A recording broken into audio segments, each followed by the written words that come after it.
सुप्रभात मंडळी. मी नीलिमा पटवर्धन आणि आपण सध्या वाचत आहोत प्राध्यापिका सौ मीना आंबेकर लिखित हितगोष हे त्यांचं पुस्तक. आज जो लेख मी वाचून दाखवते त्याचं नाव आहे सौंदर्यवती. तर सुरू करते.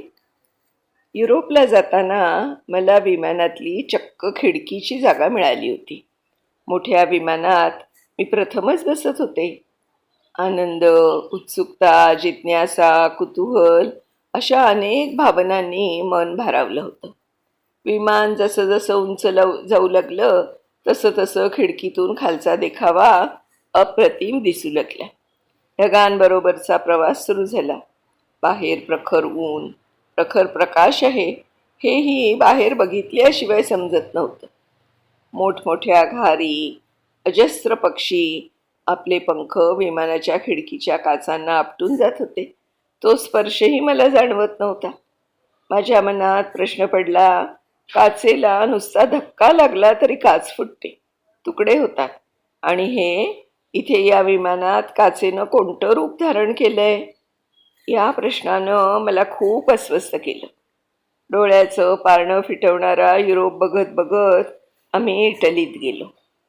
तेथे काचेपासून असंख्य कलात्मक वस्तू तयार करतानाचे प्रात्यक्षिक बघायला मिळालं.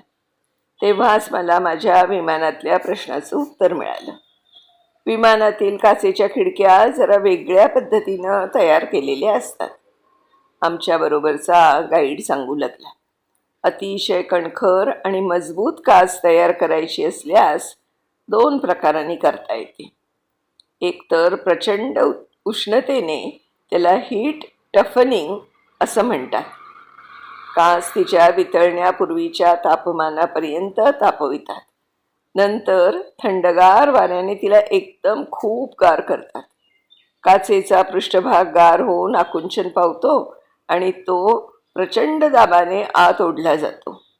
हा प्रचंड दाब सहन करण्याची काचेची क्षमता वाढवली जाते. ती सहनशील किंवा टफ केली जाते. दुसऱ्या पद्धतीला लॅमिनेशन म्हणतात. ही कारच्या खिडक्यांना वापरतात. या पद्धतीत काच म्हणजे एक प्रकारचं सँडविच असतं. मध्यभागी प्लॅस्टिकचं एक शीट असतं. त्याच्या दोन्ही बाजूनी प्रत्येकी 1 किंवा 2 असे काचेचे थर असतात. जरी बाहेरची काच फुटली तरीही तिचे टोकदार तुकडे न होता ते आतील प्लॅस्टिक शीटला चिकटलेले तसेच राहतात. अशा प्रकारची काच मोटारींच्या पुढच्या आणि मागच्या भागांमध्ये म्हणजे काचांमध्ये वापरतात. तर विमानातल्या खिडक्यांसाठी उच्च तापमान, हवेचा प्रचंड दाब आणि मोठमोठ्या पक्ष्यांच्या धडका यामध्ये टिकाव धरण्यासाठी काचेचे 4 थर सँडविचमध्ये बुलेट प्रूफ असतात, वापरलेले असतात. अशा प्रकारे बनवलेली काच वैमानिकालाही पूर्णपणे संरक्षण देते. ती संपूर्णपणे बुलेट प्रूफ असते. ही सारी माहिती गाईड अत्यंत आकर्षक पद्धतीने आम्हाला सांगत होता. पण मूळ काचच कशी आणि कोठे तयार होते? आमच्या ग्रुपमधील एकाने त्याला प्रश्न विचारला. 5000 वर्षांपूर्वी समुद्रकाठी असलेल्या वाळूत गारगोटी सापडली, जी एकमेकांवर घासून मानवाने विस्तवाचा शोध लावला. तीच एक अर्धपारदर्शक पांढऱ्या दुधी रंगाची वाळू म्हणजे सिलिका होय. एक अत्यंत टणक, सहजासहजी न वितळणारी, न विरघळणारी काच बनवायला अगदी हवी तशी सिलिका माणसाला सापडली. सिलिका बरोबर सोडा, लाईम, काचेचे निरुपयोगी तुकडे, सॉल्ट केक या सर्वांचं मिश्रण करून ते एका भल्या मोठ्या भट्टीत वितळवण्यात येतं. या भट्टीला मेल्टिंग फर्नेस असं म्हणतात. पेटत्या धगधगत्या ज्वाला भट्टीच्या सर्व बाजूने हे तापमान 2890 फॅरेनहाइट किंवा 1590 डिग्री सेंटीग्रेडपर्यंत नेतात. त्यात हे मिश्रण वितळू लागलं की वितळलेली काच वितळवलेल्या कथिलावर ओतली जाते. तिचं तापमान कमी होतं.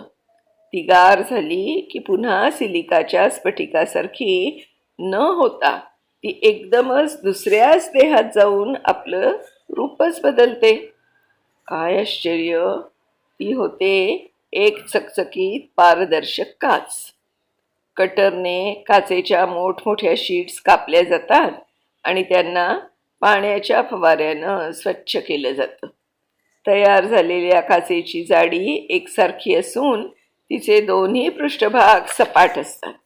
ही काच बाटल्या, घरातील खिडक्या किंवा काचेचे ग्लासेस तयार करताना वापरतात. अत्यंत उत्साहाने तो गाईड आम्हाला काचेची ओळख करून देत होता. ही मायक्रोवेव्ह ओव्हनमधील भांडी वेगळी कशी असतात? पुढचा प्रश्न होता. ओव्हनमधील भांडी तयार करताना काचेची गुणवत्ता सुधारायला काच मिश्रणात बोरिक ऑक्साईड टाकतात. हा पदार्थ एकदम जास्त वाढलेलं तापमान आणि झटकन कमी झालेल्या तापमानाबरोबर टिकून राहू शकतो. आजकाल चालणारी जड वजनाची चकाकणारी क्रिस्टल काच तयार करताना लेड ऑक्साईड नावाचा पदार्थ वापरला जातो. ऐकून आश्चर्य वाटलं की काच ही लोखंडाच्या 5 पट मजबूत आहे. ती एकमेकात अगदी घट्ट बांधलेल्या छोट्या छोट्या रेणूंनी बनली आहे. रेणूंना बनलेले दुवे म्हणजे बॉन्ड्स जास्त ताणले जाऊ शकत नाहीत, म्हणून काच लगेच फुटते. काचेत पारदर्शक प्लॅस्टिक वापरलं जातं, ते मात्र सैल पद्धतीने बांधलेले मोठमोठ्या रेणूंनी बनलेलं असतं. साहजिकच त्यामुळे प्लॅस्टिक ताणलं जाऊ शकतं. काचेचे तंतू किंवा ग्लास फायबर आणि प्लॅस्टिक यापासून एक मजबूत GRP म्हणजे ग्लास फायबर रिइन्फोर्स्ड प्लॅस्टिक या नावाचं मटेरियल तयार होतं. यालाच फायबर ग्लास असंही म्हणतात. ते मोटारी आणि बोटी तयार करण्यास वापरतात. रोमच्या चर्चेसमधील विविध रंगातील कलाकुसरीनं सजलेल्या काचेचं लावण्य, तावदानातील चित्रांचे देखावे सारं मंत्रमुग्ध करणार होतं. ही रंगीत काच म्हणजे स्टेन्ड ग्लास कशी बनत असेल? गाईड सांगू लागला. ही काच तयार करताना वितळलेल्या काचेत लाल रंग देणारे तांबा, निळे रंग देणारे कोबाल्ट, हिरवा रंग देणारे आयर्न, पिवळा रंग देणारे अँटिमनी असे निरनिराळे धातुरस घातले जातात आणि त्यापासून त्या रंगाचे रंगीत काचेचे शीट्स बनवले जातात. मग ते हव्या त्या आकाराचे कापले जातात. काचेच्या जाडीत ती कमी जास्त करून विविधता आणली जाते आणि मग असे रंगीत अपूर्व देखावे काचेवर तयार होतात. शेवटी असं म्हणावंसं वाटतं की सुंदर दिव्यातून म्हणजे जे दिवे असतात ना, त्या दिव्यातून प्रकाश देणारी, प्रकाशमय, माणसाला दृष्टी किंवा डोळे देणारी आणि डोळे दिपवणारी, झुमरांमध्ये लखलखणारी, घरोघरी रोषणाई लुकलुकणारी, मनमोहक वस्त्रांमध्ये, अलंकारांमध्ये झळकणारी एक सौंदर्यवती पृथ्वीवरची तारका म्हणजे आमची ही काचच. अगदी खूपच छान नवीन माहिती मिळाली आहे मला सुद्धा. माझी खात्री आहे माझ्या सगळ्या श्रोतृवर्गाला पण ही जी माहिती आहे ही कदाचित माहिती नसेल, त्यांना पण हे छान नवीन कळलेलं असेल. तर धन्यवाद मीना, खूप सुंदर माहिती दिली. उद्या पुन्हा अशाच एका छानशा लेखासह भेटूया. तोपर्यंत बाय बाय मंडळी.